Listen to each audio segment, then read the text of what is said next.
Chilli powder అన్ని రకాల వంటలకు పచ్చళ్లకు సరైన chilli powder. No colour no chemicals. Okay, so మీకు ఎవరు ఇన్స్పిరేషన్? ఇప్పుడు మీరు ఒక ఆర్టిస్ట్కి ఇక్కడ ఎంటర్ అయినప్పుడు సో మీరు చూస్తున్న రోల్స్ ఎక్కువగా యాంటాగనిస్ట్, నెగిటివ్ రోల్స్. నాకు బాగా నచ్చేదంటే మన ప్రకాష్ రాజ్ గారు అండి. ప్రకాష్ రాజ్ క్యారెక్టరైజేషన్ చూస్తేనే ఏమన్నా ఉంటుంది ఆయన క్యారెక్టర్. అంటే ఎటువంటి క్యారెక్టర్ అయినా ఆయన ఎలాంటి క్యారెక్టర్ అయినా చాలా ఈజీగా ప్లే చేస్తారు. ఎందుకంటే ప్రకాష్ రాజ్ గారిని అంటే సినిమాలు చూసినప్పుడు ఏమనేది సార్, ఆ పోకరి సినిమా చూస్తున్నప్పుడు ఆయన క్యారెక్టరైజేషన్ అలా అక్కడ నుంచి ఏ సినిమా చూసినా కూడా అది అసలు వాళ్ళ క్యారెక్టరైజేషన్ అయితే ఒక రేంజ్లో ఉంటుంది. నేను అప్పుడు వాళ్ళని చూస్తున్నాను. దాని తర్వాత నాకు ఆయనతో చేసే అవకాశం వస్తుందని నేను ఎక్స్పెక్ట్ చేయలే. ఫస్ట్ ఆఫ్ ఆల్ వచ్చింది. ఆయన బ్యానర్లోనే ఆయన ఆపోజిట్లోనే చేశాను అనమాట. అది తమిళ్ అండ్ తెలుగులో తీశారు. ఆ సినిమాలో జస్ట్ అంటే డిస్కషన్స్ ఉంటాయన్నమాట. డిస్కషన్ ఉంటే మేము మా బాస్ ఇంకో అన్న ఉంటాడు, మేము డిస్కషన్ మాట్లాడుతున్నప్పుడు ఈయన చెప్తాడు, రే తమిళ్లో రే వాద్యారల్లా ఆళ్ళు వచ్చి అడిగిరాంగడా అనేసి అంటే టీచర్లు కూడా మనుషులు పెట్టి కొట్టిస్తున్నారా అని అంటాడు నన్ను. అవునన్నా ఈ మధ్య అలా నడుస్తుంది అనేసి నేను అంట. సో ఆ డిస్కషన్లో ఏమైంది చెప్పండి అంటే, వాళ్ళ కూతుర్ని సమయంలో ఏడిపిస్తున్నాడు, వానికి ఫోటో ఇచ్చి మమ్మల్ని విని పట్టుకోని అంటే ఆ ట్రావెలింగ్ మొత్తం బాగానే ఉంటుంది, మంచి త్రూఅవుట్ ఉంటుంది. అది కూడా అది త్వరలో రిలీజ్కి ఉంది. మళ్ళీ నవీన్ చంద్ర కాంబినేషన్ చేసాము, నవీన్ చంద్ర గారు సారీ ఆయన కాంబినేషన్ చేసాము. కార్తీక్ రత్నం హీరో, తమిళ్లో నారప్ప అసురం చేసిన అబ్బాయి, తమిళ్లో తెలుగులో నారప్పలో ఈ పెద్ద కొడుకు చేశారనమాట. ఇప్పుడు సుధాకర్ సిద్ధు నిక్ నేమ్, సుధాకర్ కాస్త సిద్ధు కాస్త మైకేల్ సిద్ధుగా ఎలా మారాడు అంటే ఎవరు సజెస్ట్ చేశారు మీకు ఈ స్క్రీన్ నేమ్ ఇది బాగుందని చెప్పి? యాక్చువల్లీ సజెస్ట్ ఎవరు చేయలేదు బ్రో. బేసిక్గా నేను మైకేల్లో సందీప్ కిషన్ గారు అది అక్కడ నుంచి చాలా మంది చూశారు, అరే ఇక్కడ మనోడే కదా అనేసి చాలా మంది గుర్తుపెట్టారు. మనకు తెలిసిన సర్కిల్లో అందరూ ఆ సీన్ పర్టికులర్గా నాకు అందరూ మైకేల్ మైకేల్ అనేసి పిలిచేటోళ్ళు.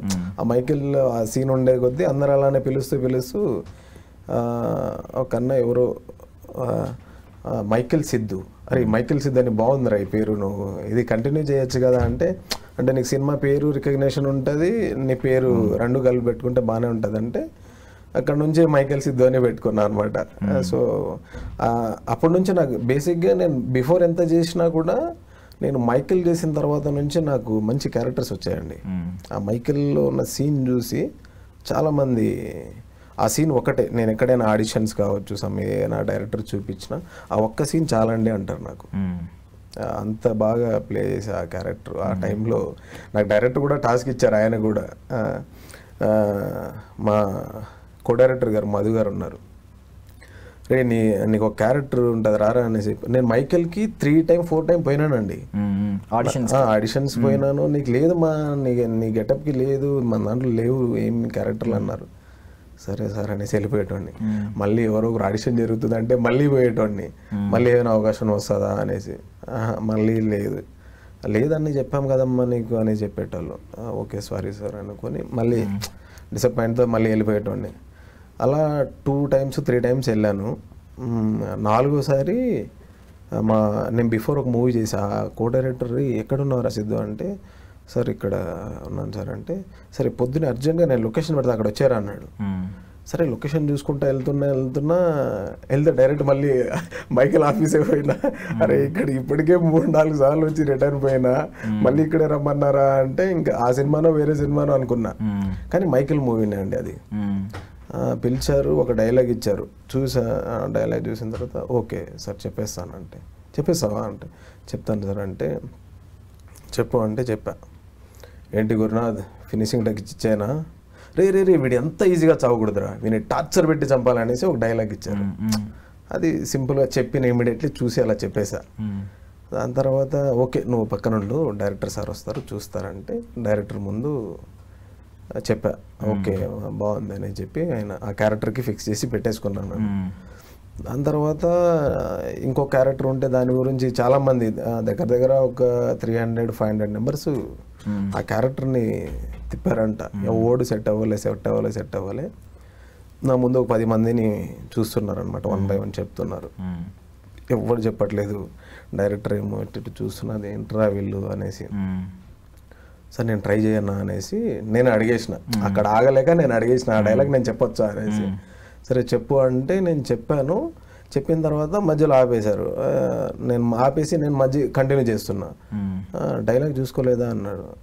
లేదు సార్, నాకు వేరే డైలాగ్ ఇచ్చారు, అది చెప్పేశాను, ఈ డైలాగ్ నేను చూసుకోలేదంటే 5 నిమిషాలు టైం ఇస్తాను, నేను కిందకి వెళ్ళి వస్తాను, ఆ లోపల ప్రిపేర్ అయ్యి ఉండు రెడీగా అన్నాడు.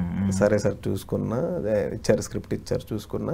2-3 సార్లు చెప్పాను. డైరెక్టర్ వాళ్ళు, కో డైరెక్టర్ వాళ్ళు వచ్చి నాతో చెక్ చేయడము, చెప్పమా మళ్ళీ ఒకసారి చెప్పు, సార్ వస్తారు మళ్ళీ చెప్పు అని చెప్పాను. అంతా అయిపోయింది. సార్ వచ్చారు, డైరెక్ట్ కెమెరా తీసుకొని వచ్చి ఇలా ఫేస్ పైన పెట్టేశారు, రెడీ యాక్షన్ అన్నాడు. అంతే చెప్పేసిన తర్వాత తమిళ్ ఆయన డే ఓకేడా మీది అలుగల్లా పోసలు అందరికి వెళ్ళిపోమను, ఇతను ఓకే అని చెప్పేశాడు. ఆ రోజే మొత్తం కొలతలు వెళ్తారని ఇచ్చేసి, కాస్ట్యూమ్స్ అన్ని ఇచ్చేసి మార్నింగ్ వచ్చేసాను. మార్నింగ్ రాగానే ఒకటే టేక్లో అయిపోవాలరా సిద్ధు అని చెప్పారు మా కో డైరెక్టర్ గారు, మధు గారు. సార్ ఓకే సార్ అంటే, నువ్వు సింగిల్ టేక్లో చేస్తే డెఫినెట్లీ నీకు ఇంకో సినిమాలో క్యారెక్టర్ ఉంటుందిరా అన్నారు. షూర్ సార్ అన్నాను. సింగిల్ షాట్లో అయిందండి ఆ క్యారెక్టరైజేషన్ మొత్తం. ఆ కార్లో వచ్చి దిగి ట్రావెలింగ్ వరకు సింగిల్ షాట్ చేసా. చాలా హ్యాపీగా అనిపించింది. గౌతమ్ మీనన్ గారు, సందీప్ కిషన్ గారు, అయ్యప్ప శర్మ గారితో బిఫోర్ నేను ఎర్రచిరా అనే మూవీ కూడా చేశాను. అప్పుడు వాళ్ళతో మళ్ళీ వర్క్ చేయడం చాలా హ్యాపీగా అనిపించింది. సూపర్. అంటే బేసికల్లీ ఎవరైనా స్క్రీన్ నేమ్ పెట్టుకున్నప్పుడు ఫస్ట్ సినిమా ముందు పెట్టుకుంటారు, మీరు ఫస్ట్ పాన్ ఇండియా సినిమా పెట్టుకున్నారు. పెట్టుకున్నాను, బట్ దాని ద్వారా ఇంకా ఈ పాన్ ఇండియా మూవీ నుంచి ఈ పేరు పెట్టుకున్నా కంపల్సరీ పాన్ ఇండియా రేంజ్లో నేను వర్క్ చేయాలనేసి ఫైట్ చేసుకుంటూ ముందుకు వెళ్తున్నా. సో బేసికల్లీ ఆఫర్లన్నీ కూడా మనకు తెలిసినంత వరకు ఇప్పుడు నడిచేదంతా సోషల్ మీడియా ప్రొఫైల్ ఒకటి బిల్డ్ చేసుకోవడం, మంచిగా ప్రొఫైల్ ఎప్పుడు యాక్టివ్గా కనిపించడం సోషల్ మీడియాలో, ఇన్స్టాగ్రామ్, ఫేస్బుక్ ఇలాంటి, లేదంటే ట్విట్టర్, వీటిలో కనిపిస్తూ ఉంటే ఆఫర్లు వస్తూ ఉంటాయి. లేదు మనకు ఒక నెట్వర్క్ ఉండాలి. మనం బయట కొంచెం అంటే 2 రకాలు ఉన్నాయి దానిలో. ఒకటి మీరే సోషల్ పర్సన్ అనుకోండి, మీరే అందరితో ఎప్పటికప్పుడు టచ్లోకి వెళ్తూ వాళ్ళతో, పార్టీస్ ఉంటాయి, పార్టీస్లో ఇన్వాల్వ్ అవ్వడం, డైరెక్టర్లను విష్ చేస్తూ ఉండడం, మెసేజ్లు పెట్టడం, ఇలాంటివి ఒకటి ఉంటుంది. ఇంకోటి ఏంటంటే పిఆర్ని హైర్ చేసుకుని, మనకు ఒక పిఆర్ని పెట్టుకుని వాళ్ళ సజెషన్స్ తీసుకుంటూ వాళ్ళు మీరు ఓన్ అనుకోండి, మీకు ఓన్ పిఆర్ అయ్యి ఉంటే వాళ్ళు చెప్తూ ఉంటారు, ఇలా చేయండి, నెక్స్ట్ ఇలా చేయండి, మీ గురించి వాళ్ళ ప్యాప్ వాళ్ళు రావడం, వీళ్ళు రావడం, లేదంటే కొంతమంది వచ్చి ఫొటోస్ తీసుకోవడం, లేదంటే ఇలా ఇంటర్వ్యూస్కి పిలవడం, ఇవన్నీ జరుగుతూ ఉంటాయి. బట్ మీ లైఫ్లో నాకు తెలిసి ఏం కనిపించట్లేదు. ఎలా వచ్చినాయి 30 సినిమాలు అనేది చిన్న విషయం కాదు. ఆల్మోస్ట్ 30 సినిమాలు చేయడం అనేది, ఇవేం లేకుండా ఒక 30 ఫిల్మ్స్ చేయడం అనేది చాలా అసాధారణమైన విషయం. ఎలా వచ్చినాయి ఈ ఆఫర్లన్నీ అని అడుగు. ఎలా వచ్చాయంటే బ్రో, నేను వెళ్ళి ఆడిషన్ ఇచ్చేటోండి.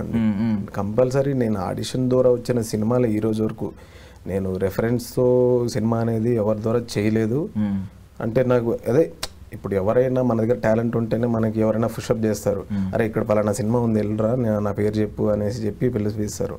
సో అక్కడ వెళ్ళి మన టాలెంట్ ఆయన చెప్పారు, మనం టాలెంట్ మన దగ్గర లేకపోతే వాళ్ళు ఇవ్వరు కదా. కరెక్ట్. సో మనం వెళ్ళి మన టాలెంట్ ఏదో చూపించాము, మనం నిరూపించాము, మనకి ఇచ్చిన సీన్ కానీ మనకి ఏ పాత్ర అయితే సార్ ఆ పాత్రని న్యాయం చేసి వాళ్ళకి చూపించాము కాబట్టి మనకు కంపల్సరీ వస్తుంది. ఇప్పటివరకు అన్ని డైరెక్ట్ కాల్స్ డైరెక్ట్గా చేసినవే అండి. మధ్యలో నాకు పిఆర్ లేరు, సోషల్ మీడియా అంతా మనం అంత యాక్టివ్గా లేము. ఉన్నా అంటే ఏదో పోస్టులు పెడుతున్నాం అంతవరకే, కానీ దాని గురించి ఎక్కువ మనము దానికి కేటాయించలేదు. సినిమాలు చేయాలి సినిమా అనుకుని తిరుగుకుంటా ఇన్ని సినిమాలు చేశానండి. ఈరోజు కూడా నేను పెద్ద సినిమాలు కూడా ఆడిషన్స్ ఇస్తున్నా, చిన్నవి ఇస్తున్నా, వస్తున్నాయి, పెద్ద సినిమాలు కూడా వస్తున్నాయి, చిన్నవి కూడా. అయితే చిన్న దాంట్లో అయితే ఇంకా కంపల్సరీ నేను మంచి లెంతీ ఆఫ్ క్యారెక్టర్ పడుతున్నాయి. ఈవెన్ మీకు ఒకవేళ ఫ్రెండ్ రోల్ ఇచ్చినా కూడా దాన్ని తర్వాత మెల్లగా నెగిటివ్గా టర్న్ చేస్తూ ఉంటారు కదా. లే అంటే ఇప్పుడు మీ ఫ్రెండ్ నెగిటివ్ అంటున్నారు, సేమ్ ఈ ఫ్రెండ్ నెగిటివ్ అనేది ఇప్పుడు కమింగ్ సూన్ అంతర్యామి అండి, అది పాన్ ఇండియానే. బాబుషాన్ అని ఒడిశా సూపర్ స్టార్ అనమాట. సో రీసెంట్లీ తన మూవీ కూడా మంచి హారర్ ఫిల్మ్ వచ్చింది, మంచి బ్లాక్ బస్టర్ హిట్ అయింది అనమాట. సో ఆయనతో చేశాను అనమాట, ఫ్రెండ్ నెగిటివ్ రోల్ చేశాను. ఇప్పటివరకు ఎవరికి తెలియదు నెగిటివ్ రోల్ అండి, ఓన్లీ ఫ్రెండ్ అనే తెలుసు. సో అక్కడ ఒడిశాలో అయితే ఇప్పుడు కూడా ట్రెండ్ అవుతుందండి. అక్కడ ఏంటి, సౌత్ విలన్ మైకేల్ సిద్ధు, అంతర్యామిలో విలన్ అని తెలిసిందనమాట. సో లోపల మనం ఫ్రెండ్ రోల్ అనేది ఎవరికి తెలియదు, విలన్ గా చేస్తున్నాను అనేసి ఈ మధ్య అందరికి అక్కడ స్ప్రెడ్ అయిందనమాట. ఇప్పుడు ఉంటారు కదా సోషల్ మీడియా వాళ్ళు వీళ్ళు పోస్ట్ చేస్తూనే ఉన్నారు, నెగిటివ్ రోల్ మైకేల్ సిద్ధు ఉన్నారు, విలన్ అనేసి అనుకుంటున్నారు. అది ఒక చిన్న పోస్ట్ పెట్టడం వల్ల ఫుల్ వైరల్ అయిందనమాట. అనుకోకుండా ఒక పోస్ట్ పెట్టాను నేను, ఈయన ఫ్యాన్స్ అందరూ దాంట్లో నుంచి చూసి ఆయనకు ట్యాగ్ చేశా. సో దాని ద్వారా అందరు చూసి కొంచెం వైరల్ అయింది. అక్కడ మన పేరు కూడా మైకేల్ సిద్ధు అనేసి బాగానే రికగ్నేషన్ వచ్చింది అక్కడ ఒడిశాలో కూడా. దాని తర్వాత అక్కడ కూడా ఒక సినిమా వచ్చిందండి. మనకి ఒడియా రాదు కానీ తెలుగులో నుంచి మనకు ట్రాన్స్లేటర్ ఉన్నాయి కదా, సో అలా ఇంగ్లీష్ స్క్రిప్ట్ ఇచ్చేసి చేపిస్తారు. అక్కడ కూడా ఒక సినిమా కమిట్ అయినా.